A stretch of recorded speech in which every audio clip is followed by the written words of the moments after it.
fruto de este encuentro mariano son las confesiones y las comuniones. Este es un tiempo especial de gracia para que todos aquellos que así lo deseen se pongan en paz con ustedes mismos. Ahí están los sacerdotes en una forma desinteresada, regalando, es la palabra, otorgando el sacramento de la reconciliación. Así es, bienvenidos y una invitación muy cordial, confesarse, pónganse en orden ustedes con sus familias. Aprovecho la ocasión, si te parece bien, Neguib, para hacer una presentación muy breve del siguiente expositor. El tema es precioso: María, la llena de gracia, amor, cruz y Eucaristía. Nuestro invitado es profesor universitario y doctor en psicología, con maestrías en psicología clínica y salud mental, licenciado en filosofía, especializado en medicina psicosomática en Italia, neurociencias y bioquímica en Alemania, neuropsicología y demencias en España. En la actualidad es profesor invitado como disertante en varias universidades de las Américas y Europa. Su orientación filosófica se inspiró en el existencialismo ateo de Jean-Paul Sartre. A los 44 años, luego de investigaciones muy especiales sobre las cuales refiere en sus conferencias, se orientó hacia el catolicismo, descubriendo la importancia de la vida espiritual en todo ser humano. Su pensamiento ha sido difundido a través de 18 libros y más de 3.500 conferencias en los 5 continentes. Es académico de la Academia Tiberina de Roma, Italia, y presidente e investigador del Grupo Internacional para la Paz, con presencia en varias naciones. Es un disertante que viaja por el mundo promoviendo un diálogo complementario entre la ciencia y los valores espirituales del hombre. Por eso para nosotros es un verdadero privilegio tener entre nosotros al doctor Ricardo Castañón, que nos va a dar una presentación súper interesante. Cordial aplauso para recibir al doctor Castañón. Bienvenido, doctor. Buenas tardes, gracias. Agradezco mucho esta invitación para compartir con ustedes y también me uno a los 25 años de aniversario que celebran con esta obra tan importante. El tema que les voy a presentar es muy hermoso porque habla de la dignidad de María, de nuestra Madre. Yo soy un especialista en neurociencias, estudio el cerebro y la conducta humana y durante mi vida profesional universitaria he sido ateo, yo no creí en Dios. Me he centrado en el conocimiento científico, me he interesado por conocer por qué el humano es como es, me he preocupado de crear métodos para el tratamiento de ciertas enfermedades neuropsicofisiológicas y he conocido mucho el cerebro, pero no he conocido el alma espiritual. Uno de los riesgos de la ciencia es que nos presenta una verdad tangible y a menudo olvidamos lo que sea una dimensión espiritual porque no entra en los laboratorios, por lo tanto para nosotros, no estando sujeta al experimento, no existe. El 96% de los científicos de alto nivel, hablo de premios Nobel, premios de la ciencia, no creen ni en Dios ni en la naturaleza espiritual. Pero ellos tienen mucha influencia con su pensamiento en el mundo. Por eso estos encuentros yo los felicito, los aplaudo, porque ayudan a que personas como ustedes se puedan actualizar sobre muchos temas y hacer su fe mucho más sólida. El enfoque mío principal está relacionado a resaltar la dimensión espiritual del hombre. Nosotros somos cuerpo y somos alma espiritual. Quisiera recordarles esa cita hermosa de Génesis 1:26, 1:27, en la que leemos que Dios crea al hombre a su imagen y semejanza, varón y mujer los creó a su imagen y semejanza. La imagen es la dimensión espiritual que el hombre tiene. He tenido el privilegio, gracias a mis estudios en neurociencias, de poder estudiar muchas manifestaciones modernas, recientes de la Virgen y de Jesús. Yo he estado presente desde el año 1993 hasta este momento en más de 150 apariciones de Jesús y de la Virgen. He podido estudiar sus apariciones, las efusiones de lágrimas o de sangre en imágenes en los 5 continentes. Esto me ha llevado a tener una experiencia muy viva de lo que es la manifestación espiritual. Entonces, si algo yo quisiera invitarles es a introducirnos a una presencia viva. A veces asistimos a estos encuentros, pero tenemos una experiencia cognitiva, conceptual, y lo que yo quisiera es llegar a la persona. No solo que ustedes como personas vivan la experiencia cristiana, sino que descubran también en Cristo, en María, personas vivas. Cuando Jesús se aparece a Nancy Fowler en Estados Unidos, yo estudié ese caso en los años 90, le dice: yo soy el Hijo vivo de Dios vivo.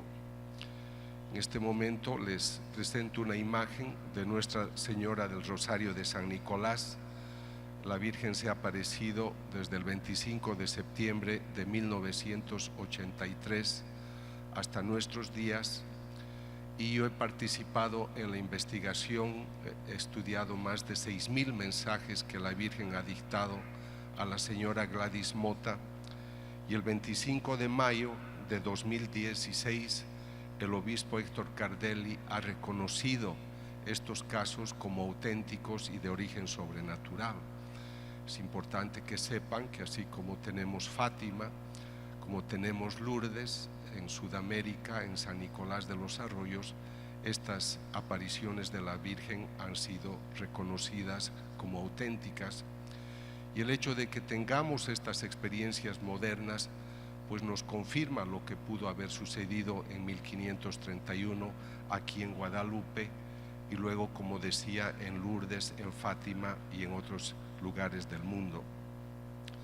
A mí me ha llamado la atención esa presencia viva de la Virgen en tantos lugares. Lamentablemente, a veces nosotros, los humanos, somos muy escépticos. Yo mismo viví en Alemania en los años 80, 85, y cerca de Alemania estaba Medjugorje, donde decían que se aparecía la Virgen. Yo era ateo en esa época y no me interesaba por el tema. Y algún momento que reflexionaba decía: si fuera verdad que esa señora se aparece, debe ser muy ancianita, porque ella ha vivido hace 2000 años y pues ¿cómo será su carita de la pobre señora? O sea, yo no creía de que ella podría aparecerse. Pero he estudiado en los 5 continentes esta presencia de esta Santa Madre, he estudiado sus manifestaciones, y a mí me parece una imagen muy bella para tratar esta tarde, porque nos está hablando de ella, y quiero citar la cita de Romanos 8:29: a los que de antemano conoció, también los predestinó a ser imagen y semejanza de su Hijo, a fin de que sea el primogénito en medio de numerosos hermanos. Ella es la primera cristiana, ella es el tabernáculo donde se va a formar su Hijo.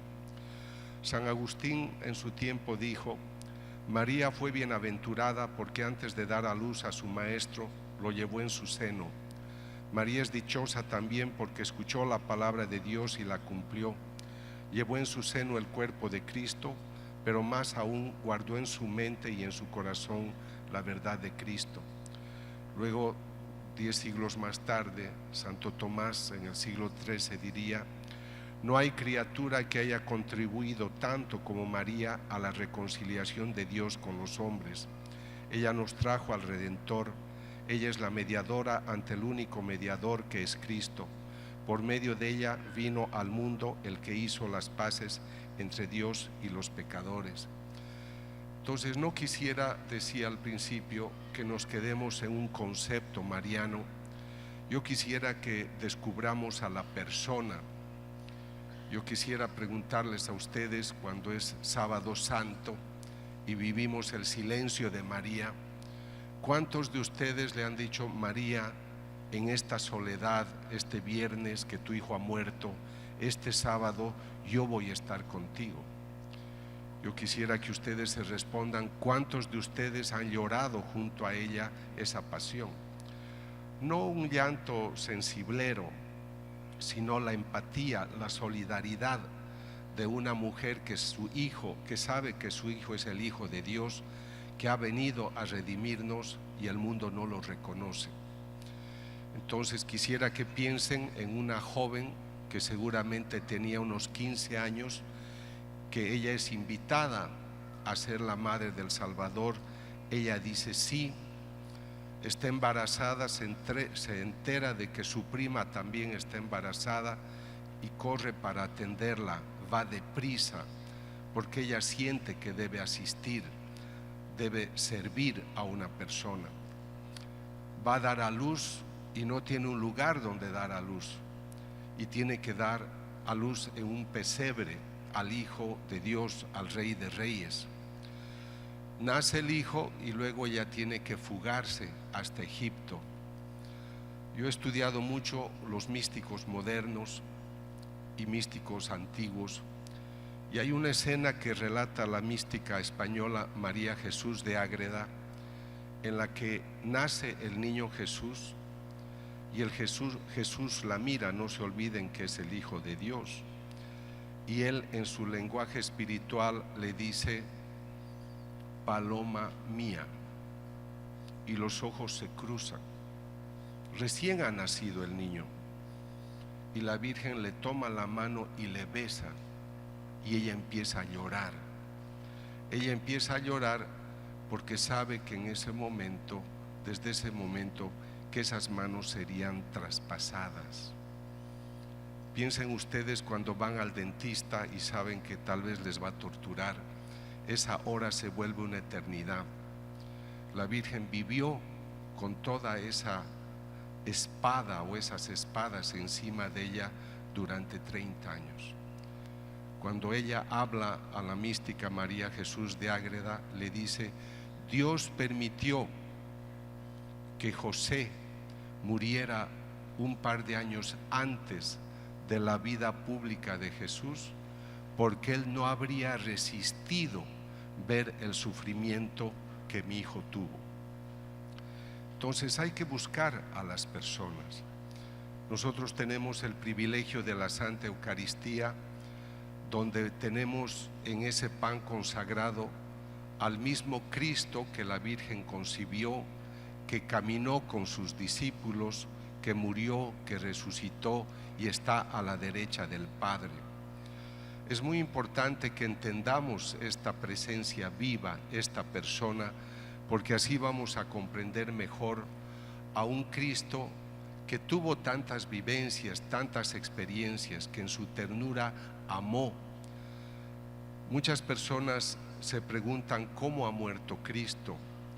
En las investigaciones que yo he realizado sobre hostias sangrantes, hemos encontrado en el tejido del músculo del corazón, en las hostias, y los doctores cardiólogos que me asesoran han identificado infarto al corazón. El Señor ha tenido varios mini infartos desde el momento del Jueves Santo, en el momento en el que estaba en la cruz, cuando iba y se encontró con su madre, cuando iba al Gólgota. Pero el Señor ha muerto de un cuadro clínico que se conoce como hipovolemia. Como él durante 18 horas no consumió nada, fue flagelado, perdió tanta sangre, el cuerpo del Señor se secó. Por eso es que cuando le traspasan el corazón solo quedan unas gotas. O sea, realmente el Señor dio todo lo que podía dar por nosotros hasta secarse. Entonces son estos conceptos que hay que tenerlos presentes, porque a mí me impresiona la experiencia de Margarita María Alacoque, también en el siglo XVII, cuando el Señor le muestra su corazón en Paray-le-Monial, en Francia, y le dice: Margarita, este es el corazón que tanto ha amado a los hombres, pero en compensación lo único que recibe es ingratitud. Y lo que más me apena es que esta ingratitud provenga de aquellos hijos que se dicen míos. Yo, por ejemplo, no puedo entender políticos católicos que votan en favor del aborto. No puedo entender que en las estadísticas mundiales las mujeres que más abortan son las católicas. Entonces no puedo entender que nosotros tengamos un Cristo que ha dado su vida por nosotros y lo ignoremos de tal manera. 86% de los católicos no van a misa los domingos. La revista Domund ha hecho una encuesta en los 5 continentes, es la revista misionera, preguntando a los católicos de los 5 continentes cuántos se consideran comprometidos con su iglesia católica. El resultado es 9%. Entonces, por eso yo creo que es muy importante que no veamos al Dios vivo, a su Santa Madre, como algo muy distante, sino como personas vivas que piensan, que observan, que acogen, que aman, perdonan, invitan y esperan. A mí esta vivencia de un Dios vivo me viene a través de estas investigaciones de milagros eucarísticos. Tuve el privilegio de conocer al cardenal Mario Bergoglio, Jorge Mario Bergoglio, cuando era cardenal de Buenos Aires, el arzobispo, y él fue el que me autorizó para estudiar las primeras hostias sangrantes. Hasta ahora he tenido en mis manos 15, una de estas, que es la que ven en la parte inferior, en la parte central, es la hostia que sangró en Chilpancingo, y ustedes, gracias a este evento, tienen aquí en México un milagro eucarístico. Pero si ustedes observan este momento de la investigación, los doctores, que todos son ateos los que yo he contratado, están descubriendo una sustancia que se llama hemoglobina, una heteroproteína que lleva oxígeno a los tejidos. Para tener hemoglobina nosotros necesitamos todo un laboratorio.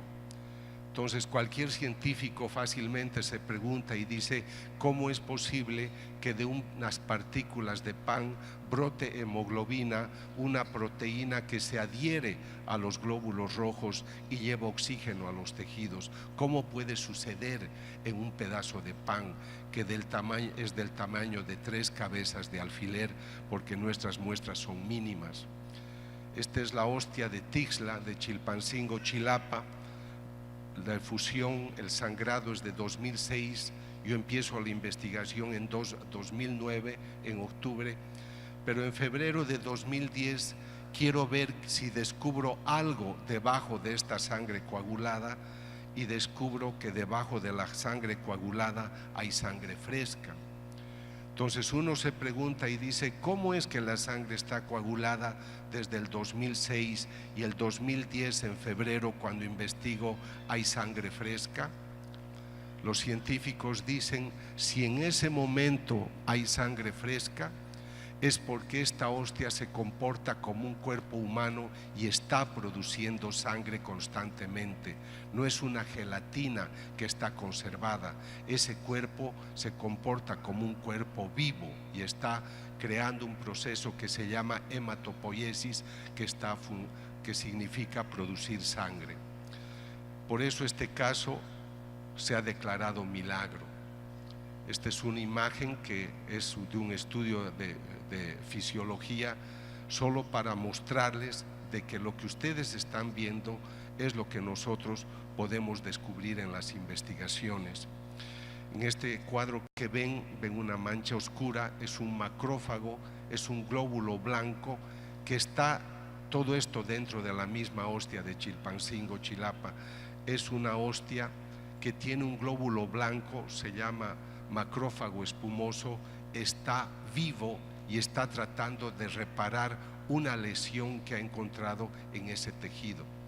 ¿Cómo no me va a impresionar que en un pedazo de pan yo encuentre tejido del corazón vivo, dinámico, tratando de reparar una lesión? Para que nuestro organismo produzca glóbulos rojos, glóbulos blancos, sangre, necesitamos hueso, necesitamos médula ósea, y todo eso se verifica en unas partículas de hostia. Este es el milagro. Por eso el buen obispo Alejo Zavala de Chilpancingo reconoció y declaró este caso milagro. Y esa es la bendición que ustedes tienen. No solo son marianos con Guadalupe, sino que también son eucarísticos, porque Dios ha bendecido su país con este milagro. Entonces, estas experiencias a mí como experimentador, como investigador, me llevan a la vivencia de un Cristo vivo, no de un fantasma. He tenido muchas anécdotas en mis investigaciones que me muestran no solo el humor de Cristo, sino también su presencia. Estaba estudiando un sacerdote místico que veía a Jesús. Lo estudié a pedido de sus obispos y de sus superiores. Yo soy de Bolivia y el obispo dijo que el padre vaya a Bolivia, se quede un mes con el doctor para que lo estudie.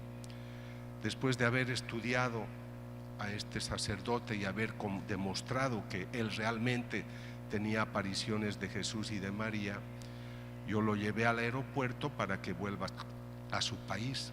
Yo iba a viajar un tramo con él a otro país. Y la counter de la línea aérea nos dice cuántos pasajeros son. Y el sacerdote le dice: somos 2. Y Jesús le dice: ¿por qué no has dicho que somos 3? Porque es un Cristo vivo que quiere estar entre nosotros. Este padre hablaba muy bien italiano y yo también hablo bien italiano, y hablábamos en italiano. Él es de habla inglesa, pero en ese momento hablábamos italiano. Y como ya se despedía en italiano, yo le dije: has llegado a mi casa, has traído una bendición, y para poder hacer este obsequio más hermoso, Dios ha envuelto este regalo con los colores del arco iris. En italiano la palabra arco iris se dice arcobaleno y es una palabra muy bonita. Entonces las frases me salieron muy elegantes, muy poéticas, y este sacerdote, que era joven de unos 35 años, me dice: qué bien ha hablado mi doctor, es un poeta italiano. Y yo bromeando le digo: claro, porque yo soy hijo de Dante Alighieri, el gran poeta italiano. Pero ese momento Jesús le habla y le dice: ¿pero qué dice Ricardo? Pensé que era mi hijo, no hijo de Dante Alighieri. Entonces, estas son experiencias muy, muy bonitas, son ilustrativas de un Dios vivo, y por eso es que me interesa enfatizar a esa persona, a esa madre que lo concibe. Dios envió a su Hijo, pero para formarle un cuerpo quiso la libre cooperación de una criatura. Para eso, desde la eternidad, escogió para ser la madre de su Hijo a una hija de Israel. En ella, hija predilecta del Padre, se manifestó el plan divino de amor para la humanidad. El Padre, al destinarla a convertirse en la madre de su Hijo, la eligió entre todas las mujeres. Les voy a contar una novedad que pocos conocen, pero les estoy mostrando el titular de un libro que todos ustedes deberían conocer. El libro se intitula La ciudad mística de Dios. Es un libro que lo pueden bajar de internet, y son las experiencias que la Virgen le dictó a la venerable María Jesús de Ágreda en el siglo XVII. Yo he leído este libro unas 7 veces. Es un libro que tiene más de 40 imprimaturs, y acá la Virgen le relata su vida, la ciudad mística de Dios. Y quisiera que escuchen, porque es muy bello y muy novedoso para ustedes.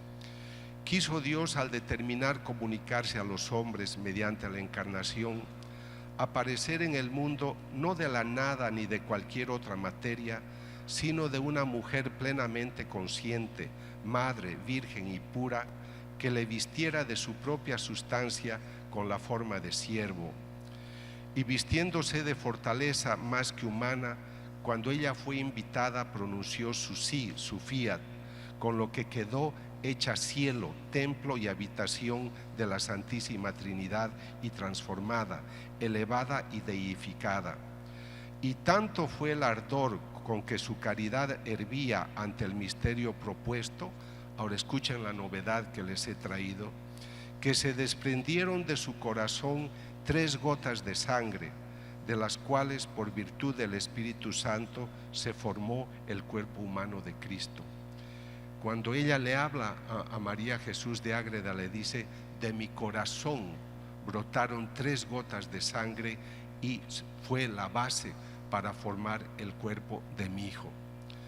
Yo me siento muy conmovido cuando pienso en estos términos, porque yo he tenido la ocasión de estudiar en Corea la primera imagen en Nayu, de una imagen de la Virgen que ha exudado sangre 700 veces. Y los tubos que ustedes ven al lado son tubos que he obtenido en efusiones de la Virgen en Venezuela y también en México. Entonces, cuando yo contemplo esta sangre y pienso que es de la Madre, de la llena de gracia, les confieso que yo, cuando hago estas investigaciones, pues obviamente siempre debo vivir en gracia, pero me acuerdo que esos días yo quería entrar a la ducha a cada rato porque me sentía indigno de viajar y de llevar a los laboratorios esta sangre preciosa. Estaba hablando de algo demasiado extraordinario. Estaba hablando de unas gotas de sangre que venían como efusión en imágenes de la Virgen. Y esa sangre es la que he estudiado en los milagros eucarísticos. Entonces yo quisiera que ustedes se detengan un momento a pensar lo que para nosotros significa la Eucaristía, lo que significa para ustedes tener un milagro eucarístico en Chilpancingo, lo que es cada Eucaristía. Cuando yo he preguntado a los teólogos y les he dicho ¿por qué sangran estas hostias?, me han dicho: el milagro sucede para demostrar que aquello que tú crees es verdad. Juan 6:51, el pan que yo te daré es mi carne. La sangre de María daría vida al nuevo ser y esos corazones latirían al unísono. En el corazón de María, por obra del Espíritu Santo, se forma el corazón de su divino Hijo. Entonces, cuando nosotros comulgamos y decimos cuerpo, sangre, alma y divinidad, estamos hablando de esta presencia extraordinaria. En el Catecismo, libro que aconsejo a todo católico tenerlo siempre a su alcance, leemos: el nudo de la desobediencia de Eva lo desató la obediencia de María. Lo que ató la Virgen Eva por su falta de fe, lo desató la Virgen María por su fe. Comparándola con Eva, llaman a María Madre de los vivientes y afirman con mayor frecuencia: la muerte vino por Eva, la vida por María. Por eso María es la hija predilecta por el don de la vida, porque es bienaventurada y porque ella es la llena de gracia. De nadie se puede decir sino de ella que es la llena de gracia. Pero el Señor la ha escogido para que sea Madre de Cristo y de toda la humanidad. Ella es hija dilecta de Dios, esposa del Espíritu Santo, Madre de Dios, Madre de la Eucaristía, Madre de la Iglesia, Madre de toda la humanidad, la llena de gracia. A nadie se ha adornado con tantos atributos. Pero esta madre está preocupada siempre por sus hijos. Tenemos la experiencia de las bodas de Caná y ella dice: no tienen vino. Cuando la Virgen se aparece en Medjugorje, está previniendo y dice: si ustedes no cambian, vendrá otra guerra. Y fue la guerra de los Balcanes. Cuando se apareció en Fátima, ella dijo: si ustedes no cambian, vendrá otra guerra. En este momento no hay un solo lugar del mundo desde 1940 que no hubiera tenido apariciones de la Virgen, en todas partes. Desde 1981 la Virgen se aparece todos los días en Medjugorje. Yo tengo en este momento 2 casos, uno de un hombre, otro de una mujer, que todos los días tienen experiencias místicas. porque esa es la preocupación de ella. Es una madre que no está satisfecha de cómo va el mundo. Me acuerdo que el día 24 de junio del 81, cuando ella se aparece en Medjugorje, dice la primera frase: me aparezco para decirles que Dios existe y ustedes se han olvidado de Él. Entonces ella es muy consciente cuando está al pie de la cruz que ella está volviendo a dar a luz. Primero ha dado a luz al Hijo de Dios, un niño maravilloso, y ahora en el Gólgota da a luz a unos hijos que están matando a su propio Salvador. Esa es la mujer que ama a pesar de sufrir. Y eso es lo que nosotros debemos aprender. Nosotros no queremos el padecimiento, no queremos el dolor, porque nos parece que pues es indigno, y por eso el hombre hoy se inventa tantas maneras, como por ejemplo el suicidio asistido, para poder, pues tú tienes mucho sufrimiento, bueno, te vamos a ayudar a que mueras antes. Entonces creo que nosotros estamos haciendo muchas leyes lejos de Dios, y nosotros no vamos a recibir la corona de gloria si no abrazamos la cruz. La madre la abrazó. Yo cuando escribí un libro mío que se intitula Crónica de un milagro eucarístico, utilicé explicando el milagro de la hostia sangrante de Chilpancingo. En 2 capítulos explico por qué Jesús tuvo tantos microinfartos, por qué su corazón se desgarró. Está en el Gólgota, sabe que va a morir, está asustado, es hombre, es Dios, pero es hombre. No es que él ha transpirado sangre, estaba tan estresado, se llama distress, que los vasos capilares de la zona frontal del cráneo se reventaron, y por el sudor que él tenía, por su angustia, salió la sangre mezclada con el sudor. Entonces estos cuadros clínicos estaban mostrando a un hombre que estaba sufriendo profundamente. Yo tuve una enfermedad y tuve que hacerme operar, pero para que mi madre no vea que yo estaba en una clínica, me fui a otro país a hacerme operar para que mi mamá no me vea enfermo. ¿Cómo se habrá sentido la Virgen cuando vio a su hijo flagelado o cuando lo vio yendo al Gólgota? Nosotros no pensamos esas cosas y muy fácilmente pecamos. Hay gente que me dice: doctor, el domingo no voy a ir a misa porque hay fútbol. Entonces nosotros no damos prioridades. Me gusta mucho la cita de Gálatas 2:20, cuando escribe Pablo. En la primera frase dice: yo ya no vivo, Cristo vive en mí. Pero la segunda parte es muy ilustrativa, porque dice: y desde ahora yo oriento mi vida de acuerdo a lo que Jesús, el Hijo de Dios, me ha enseñado, porque Él me amó tanto que dio su vida por mí. Entonces nosotros deberíamos tener momentos profundos de meditación, de reflexión, para seguir los pasos de una adolescente como la Virgen, que dice sí, sabiendo que desde el momento que dice sí, está ya atada a la cruz. Cuando el Señor ya iba a afrontar su experiencia dramática, Él se despidió de la Virgen. Esto lo relata también la Virgen a María Jesús de Ágreda. Dice: mi hijo me abrazó, pero se quedó muy conmovido cuando Él me abrazó, porque sintió cómo mis lágrimas le bañaban el rostro. Los dos estaban llorando porque era ya su despedida. Yo, cuando me he dado cuenta de lo que es el pecado mortal, ya era un hombre mayor, le dije al Señor: si yo voy a volver a pecar, recógeme, porque yo prefiero morir antes de pecar. No puede ser que tú des tu vida y nosotros sigamos ofendiéndote como si nada hubiera pasado, recurriendo al confesionario cada 15 días a repetir el mismo pecado.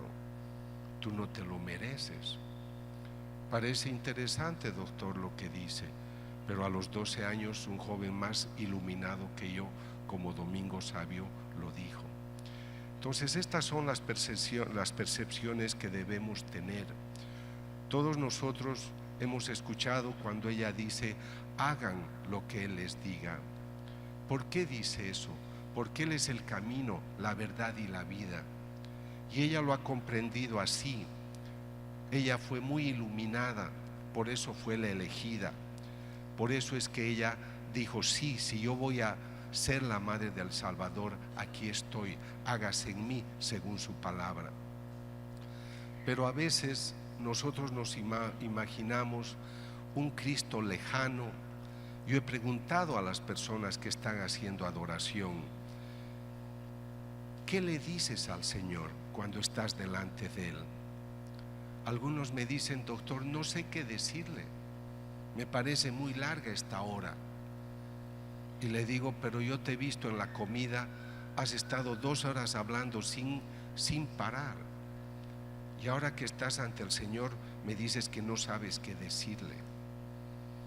Pero si tú descubrieras que es una persona, tendrías otra visión. Entonces tenemos que descubrir a este Cristo vivo, que es una persona que te está esperando siempre. Ella eso lo ha comprendido. Pero no es un Cristo con los labios pintados y con una figura elegante que hasta una plataforma tiene para descansar sus pies en la cruz. Cristo no tuvo una plataforma para descansar. Hay una santa que ustedes conocen, Santa Brígida. Le dijo al Señor, ¿cuántas heridas has tenido en tu pasión? Una cosa son los flagelos, que se fueron 40. Pero Él le dice, te voy a dictar 15 oraciones y las rezarás durante un día. Después de haber rezado esas 15 oraciones durante un año, habrás dado honor a cada una de mis heridas. Son 5.475. Y en otro momento le dice, si tomaras un alfiler, no habría el alfiler siempre tocando mi cuerpo, tocaría una herida. Todo mi cuerpo fue lastimado. Y cuando hubo la película de Mel Gibson, yo he escuchado a sacerdotes decir, tanta sangre, tanta sangre, tanta sangre. No era un Cristo pintado con lápiz labial y con una heridita en la cintura. No se le reconocía. Ya de eso hablaba Isaías. Entonces tenemos que entender esto. En ese tiempo yo estaba estudiando un caso místico cuando salió esta película y Jesús dijo, he tenido que servirme de un cineasta para que comprendan cuánto he sufrido. No han sido las prédicas, no queremos hablar de un Cristo que sufre, no queremos hablar de abrazar la cruz. Entonces nosotros tenemos que hacer. Me gusta cuando dice, María supo a las 1000 maravillas todas las conjugaciones del verbo hacer. Hágase en mí según tu palabra, ha hecho en mí maravillas, hagan lo que Él les diga.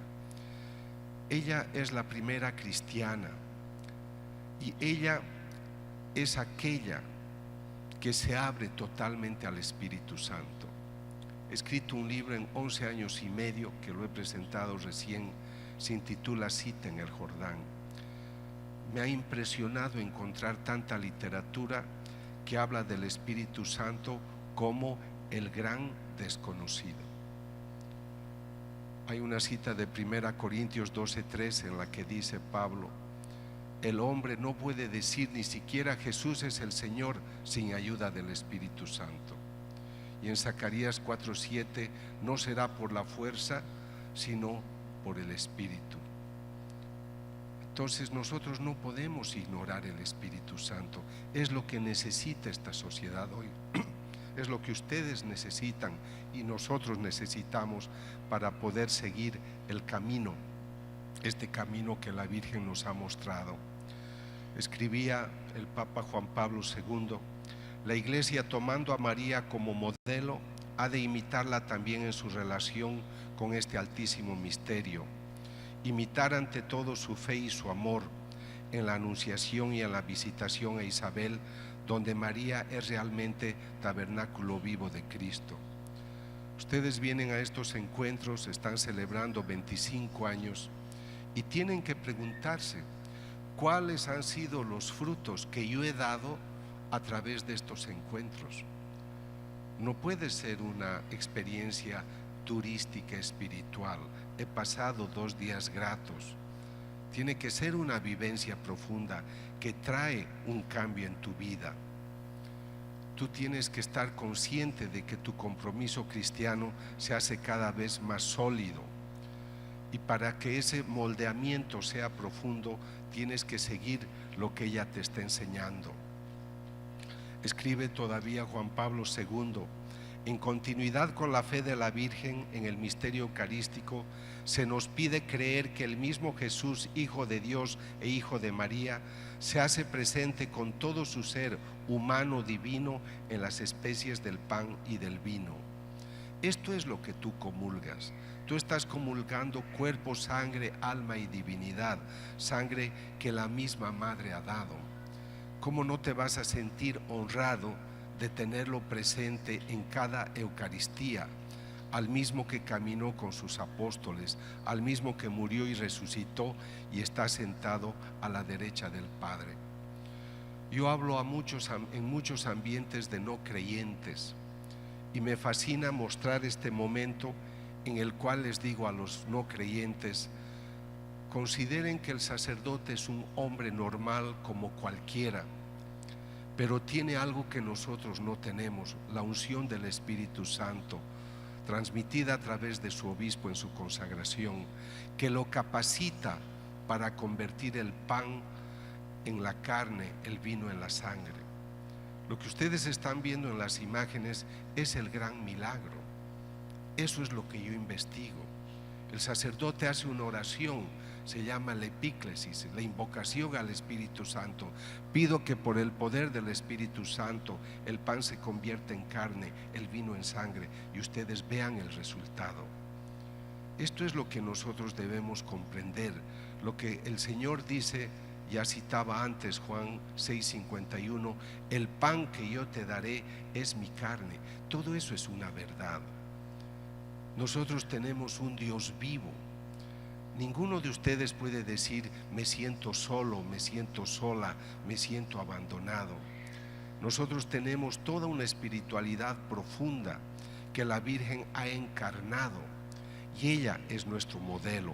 A ella deberíamos seguir profundamente. En ese cuerpo, aquí dice Pablo, el Papa Juan Pablo II, ese cuerpo y esa sangre divinos que después de la consagración están presentes en el altar, conservan su matriz originaria de María.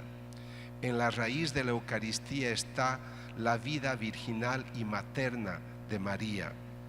Y si el cuerpo que nosotros comemos y la sangre que bebemos son el don inestimable del Señor resucitado para nosotros viadores, lleva también consigo como pan fragante el sabor y el perfume de la Virgen María. Yo quisiera que se queden con estas imágenes en su mente, porque el pan eucarístico que recibimos es el verdadero cuerpo nacido de María Virgen. Jesús es carne y es sangre de María. Yo creo que esta es la mejor manera de entender esta presencia viva. Cuando yo me muevo en muchos ambientes y escucho las supersticiones, ahora está de moda escuchar mucho sobre la Madre Tierra a través del sistema ecológico. Yo soy un investigador, yo hablo a miles y miles de personas. Yo no puedo contarles algo de un fantasma, no les puedo hablar de una fantasía. Me alegra tanto decirles: ese Dios que tú encuentras en la Biblia, en el Antiguo, en el Nuevo Testamento, estas experiencias extraordinarias de aquellos apóstoles que han fundado nuestra iglesia y la han regado con su sangre, todo eso es verdad. Yo trabajo, yo estudio estos tubos que ustedes están viendo. Ahí hay sangre humana. ¿Cómo puede brotar de una imagen de madera, de yeso, de mármol, sangre humana? con glóbulos rojos, con glóbulos blancos, con ADN humano. Entonces creo que Dios está muy atento a nuestras necesidades. No necesitaríamos nosotros milagros para creer, pero nuestra fe hoy es muy racionalista. Nos hemos debilitado mucho en este concepto espontáneo, sano, original de la fe. Queremos pruebas.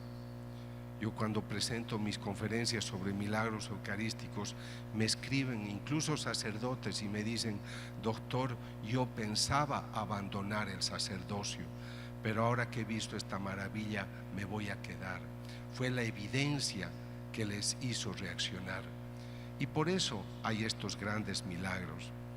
El pan eucarístico que recibimos es el verdadero cuerpo nacido de María. Yo quisiera invitarles a que tomemos en cuenta este gran milagro y que pueda ser una vida profunda para nosotros. Yo he estudiado muchas apariciones del Señor y una vez empezó a hablar durante un momento de adoración y el Señor dijo: me siento solo, muy solo. Ojalá que hoy, que ustedes son unas 4 o 5 mil personas, tenga la compañía de ustedes como amigos muy cercanos que lo aman y agradecen a su madre por todo lo que ella ha hecho para tener un hijo vivo. Que Dios les bendiga y muchas gracias.